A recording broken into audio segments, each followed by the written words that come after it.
नमस्कार मंडळी, चला आज आपण शिऱ्याचा दोडका बनवणार आहे। तुमच्याकडे काय बोलतात पण आमच्याकडे शिऱ्याचा दोडकाच बोलतात। व्यवस्थित अगोदर धुवून घेतला। धुवून झाल्याच्या नंतर त्याच्या शिरा सगळ्या कट करून घेतल्या। व्यवस्थित कट झाल्याच्या नंतर आपल्याला त्याचे छोटे छोटे पीसेस करून घ्यायचे आणि मी टिफिनवरती बनवून दिला होता मिस्टरांना। तुम्ही टिफिनवरती पण बनवून देऊ शकता आणि दुपारच्या जेवणामध्ये पण बनवू शकता। त्याच्यामध्ये डाळ पण टाकू शकता, पण मी सुकीच चटणी बनवली होती। तुम्ही नक्की एकदा ट्राय करा। व्यवस्थित आता आपलं कट मारून कापून झाले। आता फोडणीची तयारी करूया।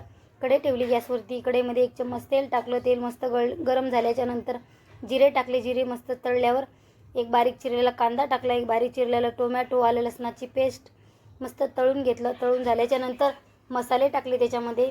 तुमच्याकडे जे अवेलेबल असेल ते तुम्ही टाकू शकता। मी जास्त मसाले यूज केले नाही।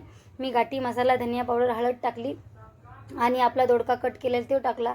थोडी चवीप्रमाणे मीठ टाकायचे। 2 चम्मच शेंगदाण्याचा कूट टाकला। पाण्याचा वापर अजिबात करायचा नाही। मस्त मिक्स करून घ्यायचं। आता आपला शिजत आलाय दोडका। थोडी वरतून थोडी कोथिंबीर कट करून टाकली। चला आता आमच्या दोडक्याची रेसिपी रेडी झाली। मला टिफिन भरायचं आहे आणि माझी रेसिपी आवडत असेल तर लाईक, शेअर, सबस्क्राईब करायला विसरू नका। Bye bye.